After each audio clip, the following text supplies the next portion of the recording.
ಎಲ್ಲರಿಗೂ ನಮಸ್ಕಾರ. ಈ ವಿಡಿಯೋ ನೋಡುವ ಮೊದಲು ಒಂದು ಲೈಕ್ ನೀಡಿ ಮತ್ತು ಕಾಮೆಂಟ್ ಮಾಡಿ. ಜೈ ಶ್ರೀರಾಮ್. ಈ ವಿಡಿಯೋದಲ್ಲಿ ಭವಿಷ್ಯದಲ್ಲಿ ಕಷ್ಟಗಳನ್ನು ತಪ್ಪಿಸಲು, ಪುಣ್ಯವನ್ನು ಹೆಚ್ಚಿಸಲು ಯಾವ ಪರಿಹಾರಗಳನ್ನು ತೆಗೆದುಕೊಳ್ಳಬೇಕು ಎಂಬುದನ್ನು ನಾವು ಕಲಿಯುತ್ತೇವೆ. ಯಾರಾದರೂ ಕಷ್ಟಗಳನ್ನು ಎದುರಿಸಲು ಕಾರಣ ಹಿಂದಿನ ಜನ್ಮದ ಕರ್ಮ. ಕರ್ಮ 3 ವಿಧ ಎಂದು ಹೇಳಲಾಗುತ್ತದೆ. ಹಿಂದಿನ ಜನ್ಮದ ಕರ್ಮ, ಈ ಜನ್ಮದ ಕರ್ಮ ಮತ್ತು ಭವಿಷ್ಯದ ಜೀವನದ ಕರ್ಮ 3 ವಿಧ. ಕರ್ಮದ ಫಲಿತಾಂಶಗಳಿಂದಾಗಿ ನಮಗೆ ಸಮಸ್ಯೆಗಳು ಬರುತ್ತಲೇ ಇರುತ್ತವೆ. ಹಿಂದಿನ ಜನ್ಮದ ಕರ್ಮವು ರೋಗದ ರೂಪದಲ್ಲಿ ಪಾಪವಾಗಿದೆ ಮತ್ತು ಹಿಂದಿನ ಜನ್ಮದಲ್ಲಿ ಮಾಡಿದ ಪಾಪಗಳಿಂದಾಗಿ ನಾವು ಅನಾರೋಗ್ಯದಿಂದ ಬಳಲುತ್ತೇವೆ. ಮತ್ತು ಕರ್ಮದ ಫಲಿತಾಂಶಗಳನ್ನು ಕಡಿಮೆ ಮಾಡಲು ನಾವು ಪುಣ್ಯವನ್ನು ಹೆಚ್ಚಿಸಬೇಕು. ಹಿಂದಿನ ಜನ್ಮದ ಪುಣ್ಯವು ಕರಗಿದಾಗ ನಾವು ಪುಣ್ಯವನ್ನು ಹೆಚ್ಚಿಸಬೇಕು. ನಾವು ಕರ್ಮದ ಫಲಿತಾಂಶಗಳನ್ನು ಕಡಿಮೆ ಮಾಡಬೇಕು. ಆಗ ಭವಿಷ್ಯದಲ್ಲಿ ನಮಗೆ ದೊಡ್ಡ ಕಷ್ಟಗಳು ಎದುರಾಗುವುದಿಲ್ಲ. ದೊಡ್ಡ ಕಷ್ಟ ಬಂದರೂ ಕಷ್ಟವನ್ನು ಪರಿಹರಿಸಲು ಬಹಳ ಸುಲಭವಾದ ಮಾರ್ಗವಿರುತ್ತದೆ. ಮತ್ತು ಪುಣ್ಯವನ್ನು ಹೇಗೆ ಹೆಚ್ಚಿಸುವುದು? ಭವಿಷ್ಯದಲ್ಲಿ ಕಷ್ಟಗಳನ್ನು ತಪ್ಪಿಸಲು ಏನು ಮಾಡಬೇಕು?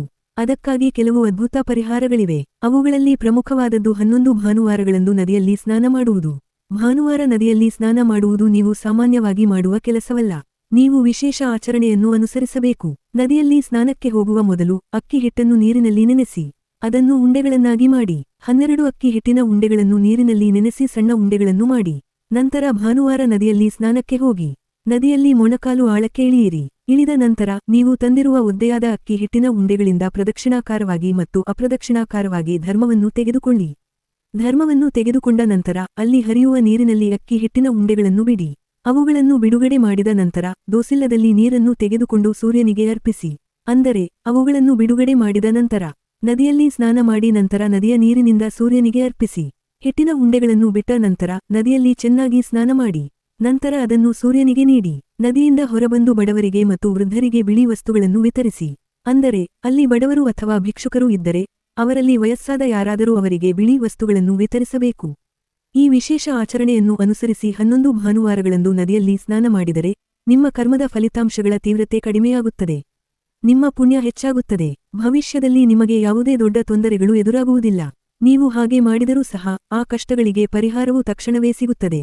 ಅಲ್ಲದೆ ಸರಸ್ವತಿ ದಾನ ಶಾಂತಿ ಎಂಬ ಆಚರಣೆಯು ಭವಿಷ್ಯದ ತೊಂದರೆಗಳನ್ನು ತಡೆಗಟ್ಟಲು ಮತ್ತು ನಿಮ್ಮ ಪುಣ್ಯವನ್ನು ಹೆಚ್ಚಿಸಲು ಉತ್ತಮವಾಗಿ ಕಾರ್ಯನಿರ್ವಹಿಸುತ್ತದೆ. ಈ ಸರಸ್ವತಿ ದಾನ ಶಾಂತಿ ಎಂದರೇನು? ಅನಾಥಾಶ್ರಮಗಳಲ್ಲಿರುವ ಬಡ ಮಕ್ಕಳಿಗೆ ಅವರ ಶಿಕ್ಷಣಕ್ಕಾಗಿ ಪುಸ್ತಕಗಳು ಮತ್ತು ಪೆನ್ನುಗಳನ್ನು ವಿತರಿಸಬೇಕು.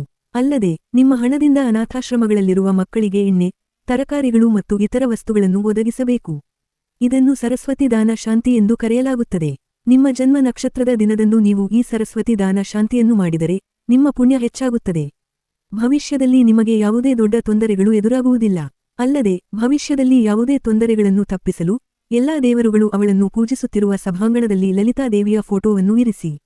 ನೀವು ಕೆಲಸಕ್ಕೆ ಹೋದಾಗ ಆ ಫೋಟೋಗೆ ನಮಸ್ಕರಿಸಿ ಹೊರಗೆ ಹೋಗಿ.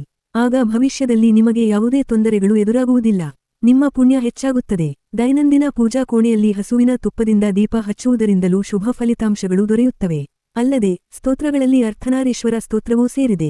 ನೀವು ಅರ್ಥನಾರೀಶ್ವರ ಸ್ತೋತ್ರವನ್ನು ಓದಿದರೆ ಭವಿಷ್ಯದಲ್ಲಿ ನಿಮಗೆ ಯಾವುದೇ ತೊಂದರೆಗಳು ಎದುರಾಗುವುದಿಲ್ಲ.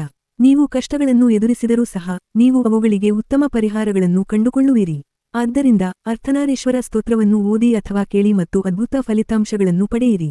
ನೀವು ಈ ವಿಡಿಯೋವನ್ನು ಇಷ್ಟಪಟ್ಟರೆ ಲೈಕ್ ಮಾಡಿ ಮತ್ತು ನೀವು ಅಂತಹ ಹೆಚ್ಚಿನ ವಿಡಿಯೋಗಳನ್ನು ಪಡೆಯಲು ಬಯಸಿದರೆ ಚಂದಾದಾರರಾಗಲು ಮರೆಯಬೇಡಿ. ಜೈ ಶ್ರೀರಾಮ್.